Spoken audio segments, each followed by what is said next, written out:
Hello बच्चों, मैं स्मिता बिजलवान स्वागत करती हूँ आपका आईसीटी वर्चुअल क्लासरूम में। आशा करती हूँ आप सभी स्वस्थ होंगे और अच्छे से अपनी पढ़ाई कर रहे होंगे। बच्चों, आज हम पढ़ने जा रहे हैं क्लास 9th की साइंस। और क्लास 9th साइंस में हमारा चैप्टर चल रहा था मैटर इन आवर सराउंडिंग। तो उसी को ही आगे हम आज कंटिन्यू करेंगे और एक बार रिवाइज कर लेंगे जो भी टॉपिक्स हमने अपने प्रीवियस लेक्चर में पढ़े थे। चलिए तो स्टार्ट करते हैं। एक बार चैप्टर को रिवाइज कर लेते हैं जो भी हमने अपने प्रीवियस लेक्चर में पढ़ा। तो लास्ट लेक्चर में बच्चों हमने पढ़ा कि मैटर क्या होते हैं, है ना, जो स्पेस ऑक्यूपाई करते हैं और जिनके पास मास होता है। ठीक है, तो ये दोनों मेन प्रॉपर्टीज है जो मिल करके, यानी कि जो किसकी होती हैं, जो हर एक मैटर की होती हैं, चाहे मैटर कुछ भी हो। जैसे एग्जांपल्स की बात करें तो मैटर है एयर, वाटर, आपके आसपास जो भी है, चौक है, पेन है, या हम ह्यूमन बींग्स हैं, ह्यूमन बींग, कुछ भी हो, सब कुछ क्या है, मैटर ही है। क्लियर। चलिए, फिर इसके बाद हमने बात की थी कि मैटर, ये जो मैटर जो है वो बना होता है स्मॉल पार्टिकल्स से, यानी कि छोटे छोटे कणों से मिलकर के जो है मेटल बना होता है। अब ये जो स्मॉल पार्टिकल्स हैं इनकी अलग अलग कैरेक्टरिस्टिक्स होती है। अब क्या कैरेक्टरिस्टिक्स होती है, जो पार्टिकल्स हैं बच्चों इनके बीच में होता है स्पेस। दूसरा, ये निरंतर मूव करते रहते हैं, यानी कि निरंतर गति में रहते हैं, मूवमेंट ये करते हैं। फिर नेक्स्ट हमने पढ़ा था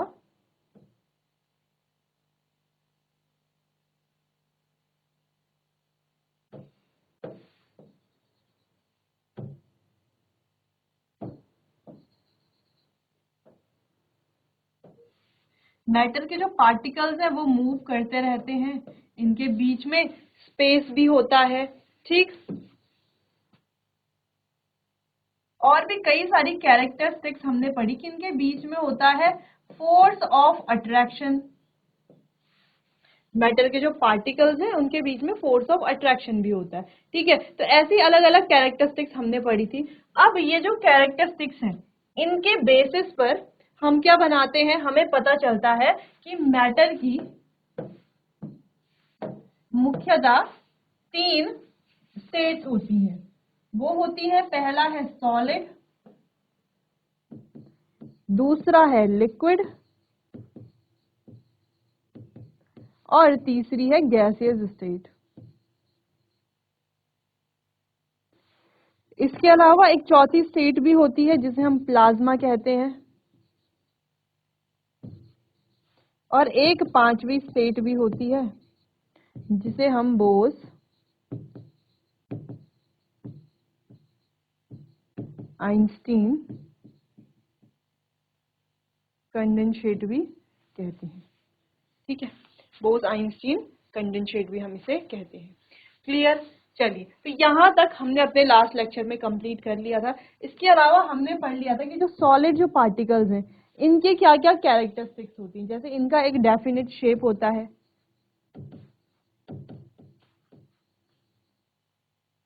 एंड वॉल्यूम, वॉल्यूम भी कैसा होता है, डेफिनेट ही इनका होता है। क्लियर। तो काफी सारे कैरेक्टरिस्टिक्स हमने पढ़े, उन कैरेक्टरिस्टिक्स को एक बार रिवाइज करके आगे चैप्टर को कंटिन्यू करते हैं। चलिए, तो एक बार आप देख लीजिए कौन कौन से टॉपिक्स को हमने अपने प्रीवियस लेक्चर में पढ़ लिया था। चलिए, तो यहाँ पर हम सॉलिड स्टेट की प्रॉपर्टीज के बारे में बात कर रहे थे। तो हमने अलग अलग प्रॉपर्टीज पढ़ी। जैसे पहला, इनका डेफिनेट शेप होता है और डिस्टिंक्ट बाउंड्रीज होती हैं। ये अपने शेप को चेंज नहीं करते हैं रूम टेम्परेचर पर, या जब तक इन पर कोई भी फोर्स या प्रेशर अप्लाई ना किया जाए। इनका डेफिनेट वॉल्यूम होता है। ये जो सॉलिड है वो हीप बनाते हैं। जैसे मान लेते हैं हमने यहाँ पर क्या डाला है, हम यहाँ पर सीमेंट डाल रहे हैं, तो सीमेंट डालेंगे तो ऐसा, फिर ये क्या करेगा, सीमेंट जो है धीरे धीरे जब हम डालते रहेंगे तो एक ढेर सा बनता रहेगा। ठीक है, ढेर सा एक बनता रहेगा। लेकिन जो लिक्विड्स होते हैं, अगर हम लिक्विड की बात करें तो लिक्विड्स अगर हम किसी जगह पर डालते हैं तो वो क्या करते हैं, फ्लो करते हैं, जो कि सॉलिड जो है वो फ्लो नहीं करते। क्लियर। चलिए, फिर हमने पढ़ा था कि ये जो डिफ्यूजन का रेट है ये यहाँ पर या तो नहीं होता है या तो बहुत ही स्लो रेट में होता है, क्योंकि आप सॉलिड चीजों को आपने देखा होगा, इनके पार्टिकल्स जो है एक जगह से दूसरी जगह मूव करके नहीं जाते।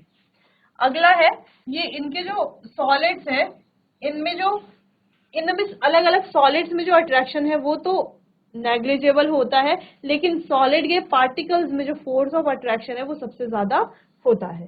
ठीक, तो सॉलिड की हायर डेंसिटी होती है अगर हम गैसेस से और लिक्विड से इन्हें कंपेयर करें तो क्लियर। चलो, ये प्रॉपर्टीज तो हमने पढ़ ली थी अपने लास्ट लेक्चर में। अब आगे बढ़ते हैं, बात करते हैं लिक्विड स्टेट की। अब लिक्विड स्टेट में क्या है, देखो, liquid state defined as the state और the form of matter which possesses fluidity. ये क्या पॉजेस करती है, fluidity, but is almost incompressible and hence has a definite volume but not definite shape. यानी कि इसका वॉल्यूम तो डेफिनेट होता है और कैसी होती है, लगभग इनकम्प्रेसिबल होती है, यानी कि इसको आगे और संपीड़ित नहीं किया जा सकता या कंप्रेस नहीं किया जा सकता, बट नो डेफिनेट शेप, और इसका कोई भी डेफिनेट शेप नहीं होता। जैसे आपने देखा होगा, जैसे वाटर की बात करते हैं तो मान लीजिए हमारे पास है 1 लीटर ऑफ वाटर, तो इसका वॉल्यूम जो है वो तो फिक्स है, इतना ही है। 1 लीटर वाटर की बात कर रहे हैं तो 1 लीटर का मतलब 1 लीटर। क्लियर। ठीक है, यानी कि एक वॉल्यूम जो है वो फिक्स है। अगर हम 2 लीटर्स की बात करते हैं तो 2 लीटर्स होगी इसकी क्वांटिटी, तो वॉल्यूम क्या है, फिक्स है। लेकिन अगर शेप की बात करें तो इस 1 लीटर वाटर को इस कंटेनर में भरा जाए, इस कंटेनर में भरा जाए,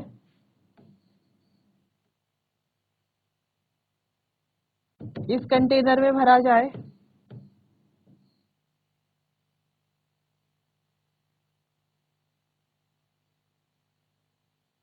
या इस कंटेनर में भरा जाए, तो इसे किसी भी कंटेनर में भरा जाए तो ये उसी कंटेनर का शेप ले लेती है।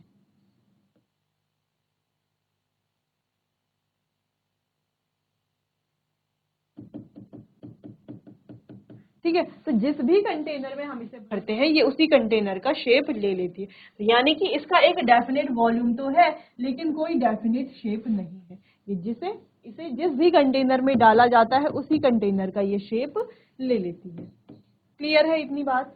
चलिए, अब बात आती है लगभग क्या है, इनकम्प्रेसिबल है, यानी कि इसको संपीड़ित नहीं किया जा सकता।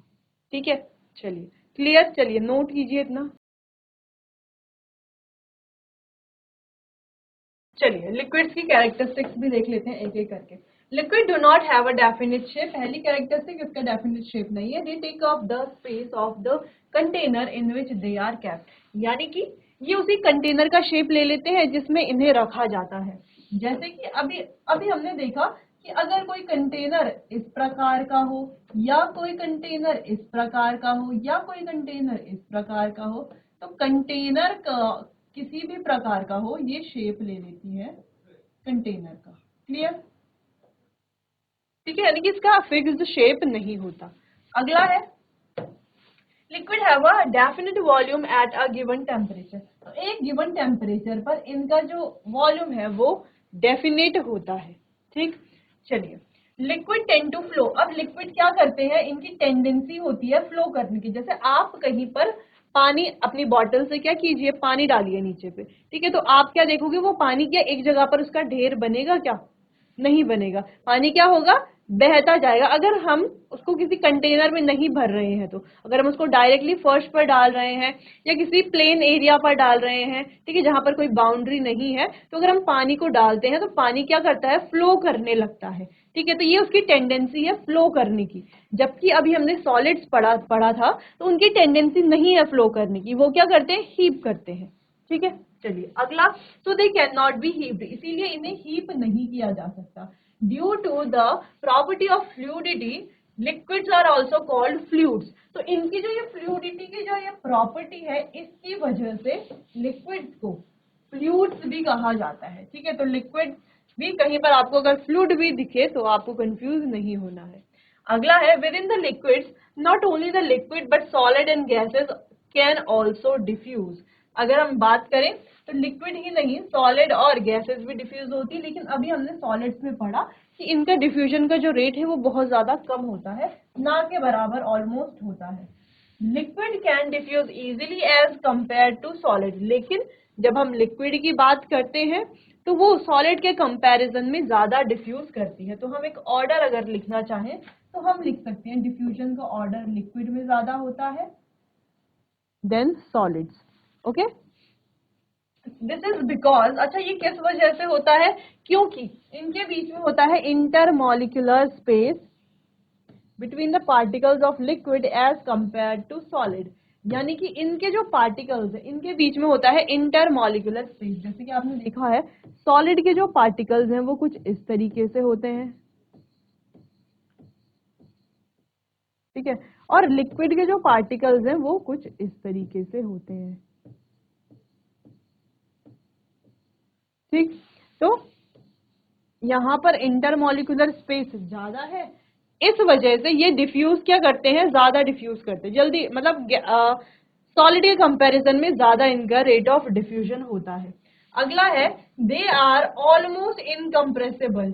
ये लगभग कैसे है कि इन्हें संपीड़ित नहीं किया जा सकता, ठीक है। देखो संपीड़ित करने का मतलब पहले आप समझ जाइए, संपीड़ित करने का मतलब क्या है कि जैसे हमारे पास एक जैकेट है या रुई है, जैसे आपने रुई देखी होगी, ठीक है, तो रुई कैसे फूली हुई रहती है, लेकिन जब हम उसको अपनी उंगलियों से इस तरीके से दबाते हैं तो आपने क्या देखा होगा वो पूरी क्या हो जाती है, कंप्रेस हो जाती है, पूरी दब जाती है, ठीक है। और उसके अंदर जो हवा होती है रुई के अंदर, देखो रुई फूली हुई होती है, क्यों, किस वजह से, क्योंकि उसके अंदर जो है एयर ट्रैप हुई रहती है रुई के थ्रेड्स में, ठीक है। तो जब हम उसे इस तरीके से हाथ से दबाते हैं तो रुई के जो थ्रेड है उनके अंदर की जितनी भी एयर ट्रैप थी वो सारी एयर बाहर निकल जाती है और रुई जो है वो कंप्रेस हो जाती है। जैसे आपने सर्दियों में जैकेट्स देखा होगा, तो जैकेट्स लगती तो इतनी फूली हुई है जब हम उन्हें फोल्ड करते हैं, लेकिन जब हम उन्हें पिचकाते हैं यानी कि उन्हें दबाया जब जाता है तो उनसे सारी एयर जो है वो बाहर निकल जाती है और वो जो है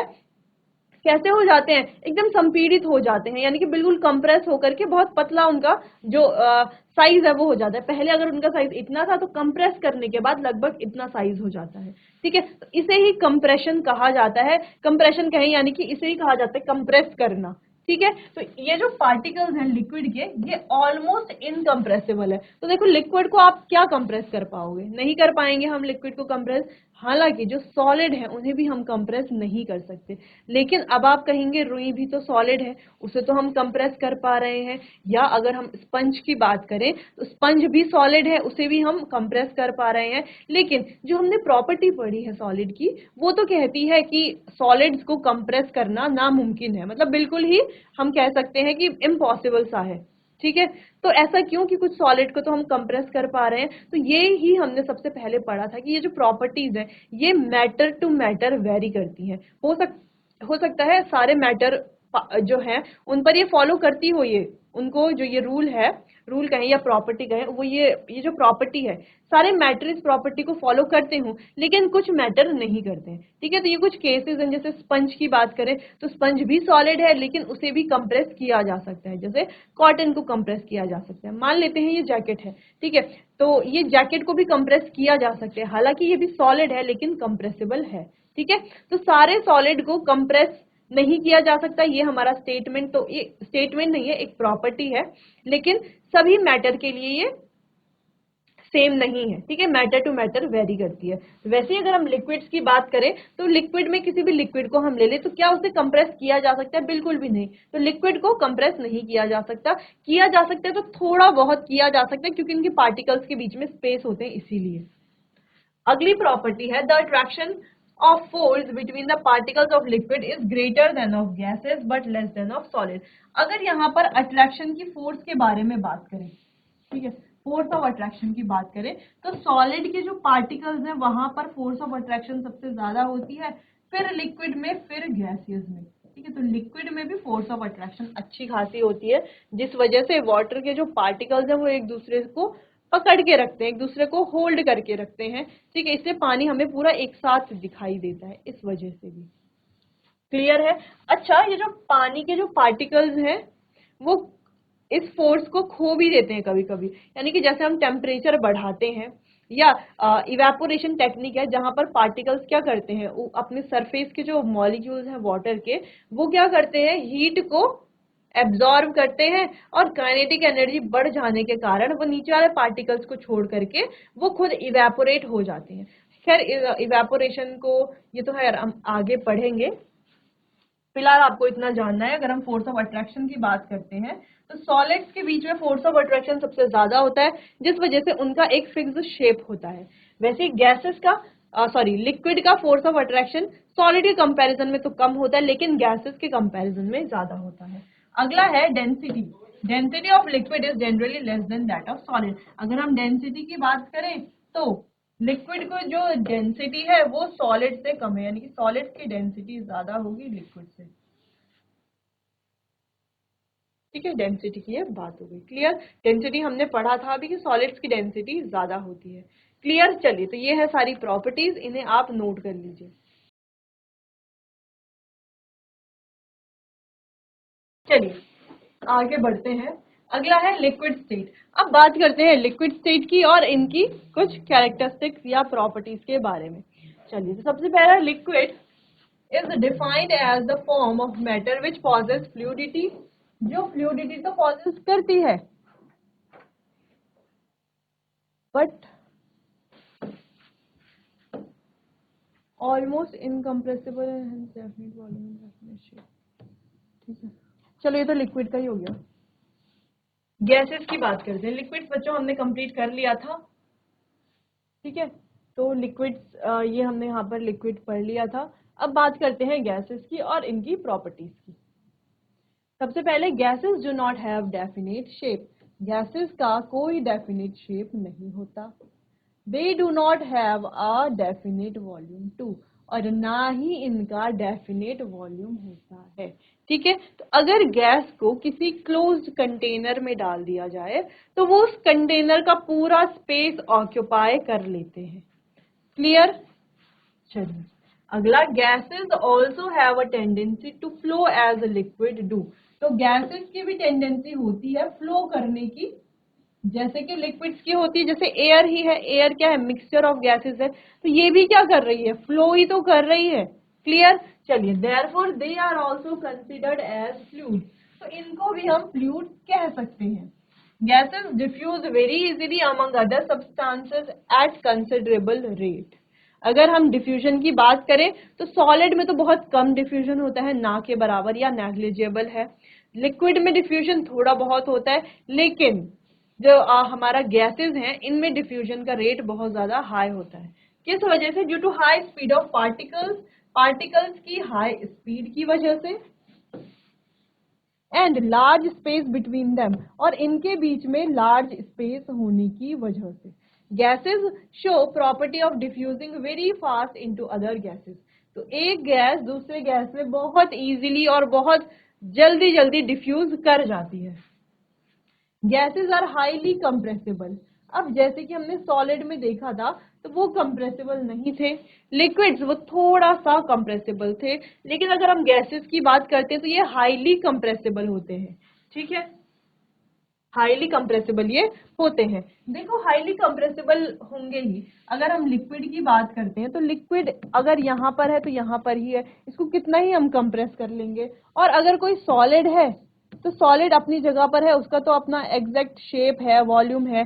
ठीक है, उसे कैसे कंप्रेस करेंगे। वहीं अगर हम गैस की बात करें तो थोड़ा सा ही गैस जो है वो पूरे कंटेनर में फैली हुई है, तो इसे हम क्या कर दें, अगर यहाँ पर पिस्टन लगा करके इसे कंप्रेस किया जाए तो यहाँ पर ये जो पिस्टन है ये जब यहाँ पर आएगी तो ये हमारी गैस जो है इसको ये इतना ज्यादा कंप्रेस कर सकती है।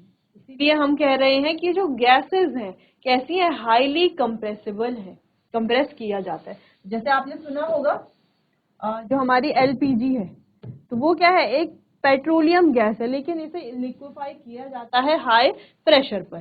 ठीक है, जैसे हमारी सीएनजी है यानी कि कंप्रेस्ड नेचुरल गैस, जिसका नाम ही कंप्रेस्ड नेचुरल गैस है। ठीक है, तो ये क्या है, नेचुरल गैस है, इसे क्या किया जाता है, कंप्रेस किया जाता है उच्च दाब पर। क्लियर। चलिए अगली प्रॉपर्टी है the intermolecular space between their particle is maximum. अब इनके बीच का जो इंटरमॉलिक्यूलर स्पेस होता है वो बहुत ज्यादा होता है, but for attraction between them is minimum. Force of attraction, force of attraction between them is minimum, लेकिन इनके बीच का जो फोर्स ऑफ अट्रैक्शन है वो बहुत ज्यादा कम है। इस वजह से गैस जो पार्टिकल्स हैं वो सारा स्पेस ऑक्यूपाई कर देते हैं जितना भी उन्हें मिले। ठीक है, चलिए तो अगर हमने बात की इंटरमॉलिक्यूलर स्पेस की, तो गैसेस का इंटरमॉलिक्यूलर स्पेस सबसे ज्यादा होता है, फिर लिक्विड का और फिर सॉलिड्स का। ठीक है, लेकिन ये तो स्पेस की बात है, लेकिन अगर हम फोर्स ऑफ अट्रैक्शन की बात करें तो फोर्स ऑफ अट्रैक्शन सबसे ज्यादा होता है सॉलिड में, फिर लिक्विड में, फिर गैसेस में, सबसे कम होता है गैसेस में। ठीक है, चलिए तो इसी इंटरमॉलिक्यूलर स्पेस की वजह से, यानी कि इसके जो पार्टिकल्स हैं उनके बीच में बहुत ज्यादा स्पेस होने की वजह से ये जहां पर भी होते हैं वो पूरा स्पेस ऑक्यूपाई कर लेते हैं। ठीक, चलिए the density of gases is minimum, और यहाँ पर गैसेस की जो डेंसिटी है वो सबसे ज्यादा कम होती है। A gas is much lighter than the same volume of a solid और अ लिक्विड। तो एक गैस जो है वो बहुत ज्यादा हल्की होती है अगर सेम वॉल्यूम में अगर हमने सॉलिड भी लिया है और लिक्विड भी लिया है उनके कंपैरिजन में। ठीक है, तो अगर हम डेंसिटी का ऑर्डर लिखते हैं तो कुछ इस तरीके से हम लिखेंगे। ठीक है, तो सॉलिड की डेंसिटी सबसे ज्यादा, फिर लिक्विड की, और सबसे कम होती है गैसेस की डेंसिटी। तो ये सारी प्रॉपर्टीज हैं गैसेस की कि उनका फिक्स्ड वॉल्यूम होता है, ना ही फिक्स्ड शेप होता है। ठीक है, वो भी फ्लो कर सकती हैं, फिर जो पार्टिकल्स हैं हाई स्पीड में मूव करते हैं। और एक और चीज है कि जैसे जैसे हम टेम्परेचर बढ़ाते हैं तो टेम्परेचर के बढ़ने से पार्टिकल्स की जो मूवमेंट की स्पीड है वो भी बढ़ जाती है। टेम्परेचर तो बढ़ रहा है लेकिन पार्टिकल्स की मूवमेंट की स्पीड भी बढ़ रही है, तो और ज्यादा तेजी से ये डिफ्यूज होते हैं इसके पार्टिकल्स। ठीक है, फिर यहाँ पर बात की हमने फोर्स ऑफ अट्रैक्शन की, कि फोर्स ऑफ अट्रैक्शन इनके पार्टिकल्स के बीच में बहुत कम होता है और इनके पार्टिकल्स के बीच में ज्यादा होता है इंटरमॉलिक्यूलर स्पेस, जिस वजह से ये हाईली कंप्रेसिबल होते हैं। और अगर डेंसिटी की बात करें तो डेंसिटी इनकी सबसे कम होती है, मिनिमम होती है। क्लियर, चलिए नोट कीजिए इतना। चलिए तो अब आगे बढ़ते हैं, बात करते हैं अभी तक हमने क्या क्या पढ़ लिया है, कुछ क्वेश्चंस देखते हैं।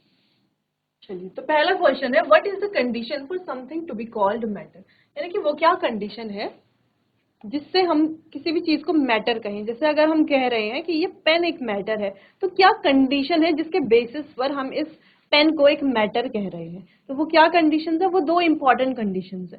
पहला तो ये स्पेस ऑक्यूपाई करे, और दूसरा इसका क्या हो, कुछ ना कुछ मास हो। ठीक है, द्रव्यमान हो या वॉल्यूम हो। ठीक है, चलिए तो यही यहाँ पर आंसर है। The condition is for something to be called matter is that should occupy space, यानी कि स्पेस को वो ऑक्यूपाई करे, जगह घेरे, और हैव मास, यानी कि उसका कुछ ना कुछ द्रव्यमान हो। क्लियर, चलिए सेकंड क्वेश्चन है, when sugar is dissolved in water there is no increase in the volume, which characteristic of matter is illustrated by the observation. ठीक है, चलो इसको एक बार देख लेते हैं क्या है। कहा जा रहा है कि हमने लिया एक बीकर, उसमें डाला वाटर, और उसका लेवल जो है वो हमने मेजर कर लिया, मान लीजिए इतना है। अब हमने इसमें डाल दिया शुगर। ठीक है, क्या डाल दिया हमने इसमें, एक स्पून क्या डाल दिया, शुगर डाल दिया। शुगर डालने के बाद होना क्या चाहिए था कि इसका जो ये लेवल है वाटर का वो बढ़ना चाहिए था, लेकिन जब हमने इसको ऑब्जर्व किया और देखा तो हमें पता चला कि इसका जो लेवल है वो एज इट इज है, यानी कि पहले जो लेवल था अभी भी वही लेवल है, जबकि लेवल में इंक्रीमेंट होना चाहिए था, ये इंक्रीज होना चाहिए था, लेकिन ये इंक्रीज नहीं होता, जबकि हमने इसमें शुगर भी डाली है। तो ऐसा किस वजह से, ऐसा होता है कि इनके जो पार्टिकल्स हैं इनके बीच में होते हैं स्पेस। ठीक है, पार्टिकल्स के बीच में स्पेस होने की वजह से जो शुगर है इन स्पेस के बीच में फिल हो जाती है, और जब शुगर स्पेस के बीच में फिल हो जाएगी तो इसका जो वॉल्यूम है, सॉरी, इसका जो ये लेवल है वो क्यों बढ़ेगा, तो इसका जो वॉल्यूम है वो उतना का उतना ही रहता है, वॉल्यूम में कोई भी इंक्रीज नहीं होता। तो किस वजह से, कि इसके जो पार्टिकल्स हैं इनके बीच में क्या है, स्पेस है, या हम कहते हैं इंटरमॉलिक्यूलर स्पेस। ठीक है, चलिए तो इसका आंसर देखते हैं क्या है यहाँ पर। The characteristic of matter illustrated by the observation is that particle of matter have spaces between them, यानी कि मैटर का जो पार्टिकल्स है उनके बीच में क्या है, स्पेस है। अगला क्वेश्चन है व्हेन अ इंसेंस स्टिक, यानी कि अगरबत्ती is lighted in one corner of a room, यानी कि अगरबत्ती को जब एक रूम के एक कॉर्नर में यानी कि कोने में जब जलाया जाता है, its fragrance spread in the whole room quickly, इसकी जो सुगंध है, फ्रेगनेंस है, वो पूरे रूम में बहुत जल्दी फैल जाती है। तो which characteristic of particle of matter is illustrated by this observation, तो इस ऑब्जर्वेशन से पार्टिकल ऑफ मैटर की, यानी कि मैटर का जो पार्टिकल है उसकी कौन सी कैरेक्टरिस्टिक सामने आती है, कौन सी कैरेक्टरिस्टिक के बारे में पता चलता है। देखो जैसे यहाँ पर ये कैरेक्टरिस्टिक थी कि पार्टिकल्स के बीच में स्पेस है, ठीक है। अब बात करते हैं इंसेंस स्टिक की, तो इस तरीके से दिखती है कुछ हमारी इंसेंस स्टिक। जब ये नॉर्मली रखी हुई है तब तो इसमें इतनी ज्यादा दूर तक इसकी स्मेल नहीं पहुंच पाती, लेकिन जैसे इसको जलाया जाता है आगे से तो हम क्या देखते हैं, इसकी जो स्मेल है ये काफी दूर तक जा रही है।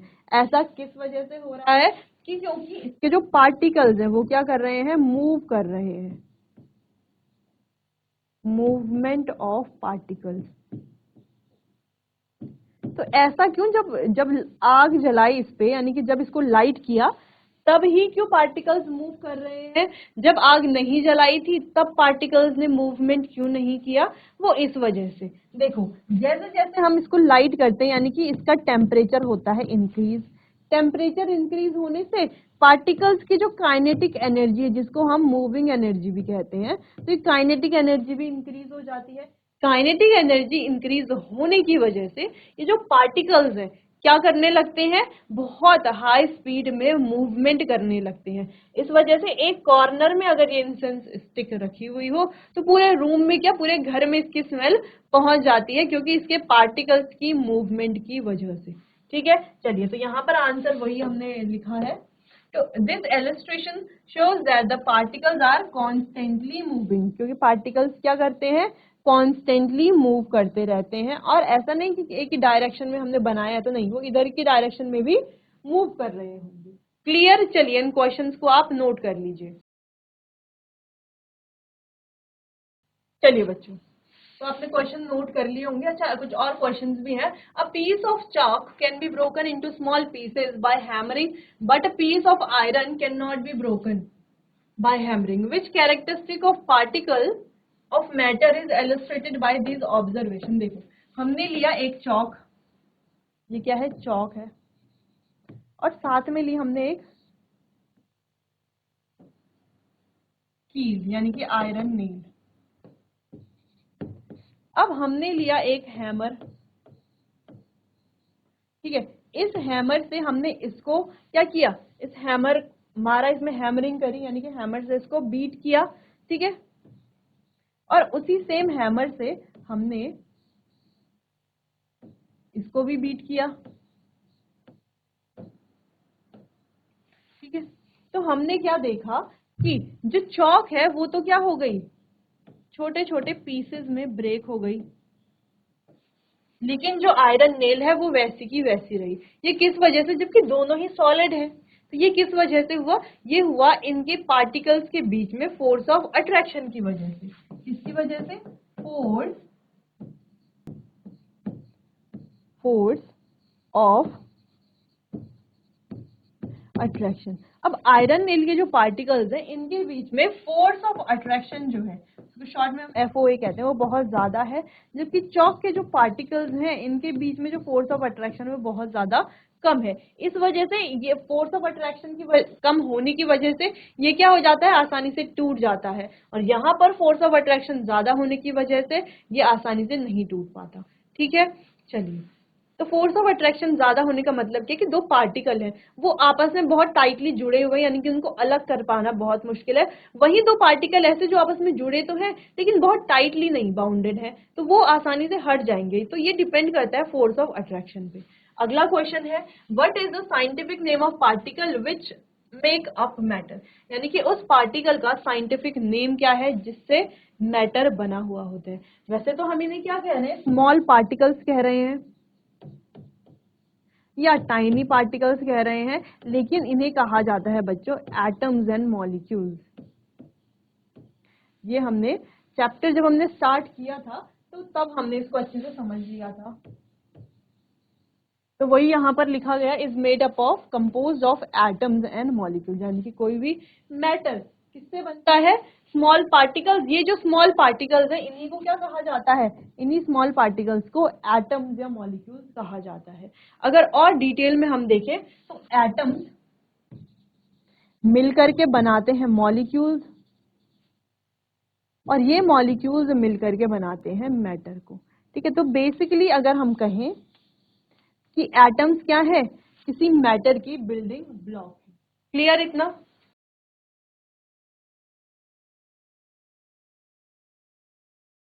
चलिए बच्चों, तो आज के लिए बस इतना ही, बाकी चैप्टर को कंटिन्यू करेंगे हम अपने आने वाले अगले सेशन में। तब तक के लिए आपका बहुत बहुत धन्यवाद।